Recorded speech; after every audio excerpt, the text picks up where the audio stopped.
पाठ 6 मेरा बचपन। मेरे पिताजी कुटुंब प्रेमी, सत्य प्रिय और बहुत ही उदार थे। वे पोरबंदर के दीवान थे। उनका नाम करमचंद था। वे रिश्वत से दूर भागते थे, इसीलिए निष्पक्ष न्याय करते थे। वे राज्य के प्रति बड़े वफादार थे। मेरी माँ का नाम पुतली बाई था।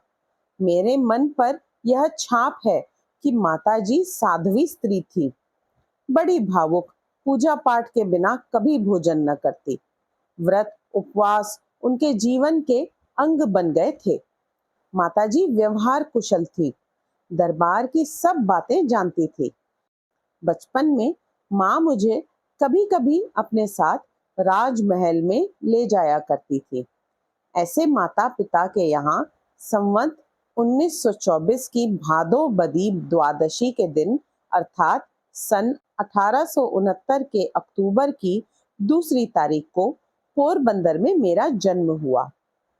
बचपन वहीं बीता। मुझे राजकोट की ग्राम पाठशाला में पढ़ने भेजा गया।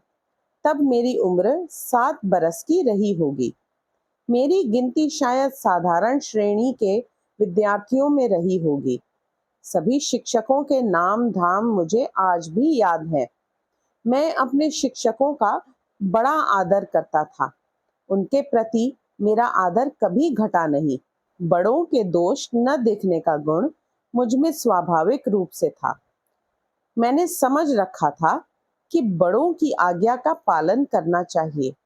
जो वे कहें वह करना चाहिए। जो करें उसका काजी मुझे नहीं बनना चाहिए। इसी समय के 2 प्रसंग सदा मुझे याद रहे हैं। पिताजी की खरीदी हुई एक किताब पर मेरी नजर पड़ी। वह श्रवण पितृभक्त नामक नाटक था। उसे बड़े चाव से पढ़ गया। उन दिनों बाइस्कोप देखने वाले दरवाजे पर फिरा करते थे। उसमें मैंने श्रवण द्वारा अपने माता पिता को कांवड़ में बिठाकर यात्रा पर ले जाने का चित्र भी देखा। दोनों चीजों का मुझ पर गहरा असर पड़ा। मुझे भी श्रवण के समान होना चाहिए, यह भाव मन में उठने लगा। इसी बीच कोई नाटक कंपनी आई। मुझे उसका नाटक देखने की इजाजत मिली। उसमें हरीशचंद्र की कथा थी। यह नाटक देखने से मेरी तृप्ति नहीं होती थी। हरीशचंद्र के सपने आया करते। हरीशचंद्र जैसे सत्यवादी सब क्यों नहीं हो जाते, यह धुन लगी रहती। मेरे मन में हरीशचंद्र और श्रवण आज भी जीवित है। मैं इनके आधार पर अपने आचरण पर सदैव ध्यान देने लगा। मुझे याद नहीं कि मैंने कभी किसी शिक्षक या लड़के से झूठ बोला हो। सत्य पर टिके रहना, बड़ों का आदर करना तथा उनके प्रति सेवा भाव के साथ ही साथ दीन दुखियों के दर्द को अपना समझना आज भी मेरे जीवन का मूल मंत्र बना हुआ है। मैंने पढ़ा था कि खुली हवा में घूमना स्वास्थ्य की दृष्टि से उपयोगी होता है। मैंने सैर करने की आदत डाल ली। इससे मेरे शरीर में कसाव आ गया। पढ़ाई में अक्षर अच्छे होने की जरूरत नहीं है। पता नहीं यह गलत विचार मेरे मन में कैसे बैठ गया था। इस भूल की सजा आज भी मेरे मन को मिल रही है।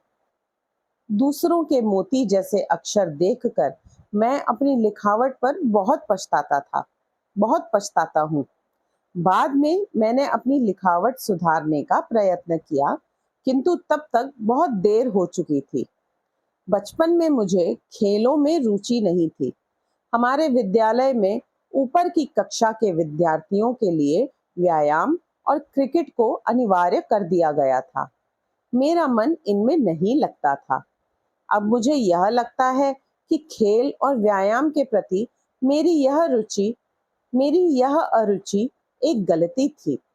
पढ़ने के साथ खेल एवं व्यायाम करना भी बहुत जरूरी है। बाद में समझ में आया कि विद्याभ्यास में व्यायाम अर्थात शारीरिक शिक्षा को मानसिक शिक्षा के बराबर ही स्थान होना चाहिए।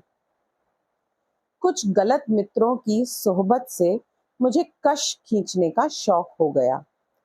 पैसा पास न होने के कारण हमने चाचा के पीकर फेंके गए सिगरेट के टुकड़े चुराना शुरू कर दिए। कुछ समय बाद अपनी गलती का एहसास हो गया और सिगरेट पीने की आदत भी जाती रही। बड़े होने पर मुझे कभी सिगरेट पीने की इच्छा ही नहीं हुई। मेरी यह सदैव धारणा रही कि किसी भी नशे की आदत जंगली, गंदी और हानिकारक है। सिगरेट बीड़ी का इतना जबरदस्त शौक दुनिया में क्यों है, इससे मैं कभी समझ ही नहीं सका। प्रत्येक बाल, युवा, प्रौढ़ को किसी भी नशे से बचना चाहिए।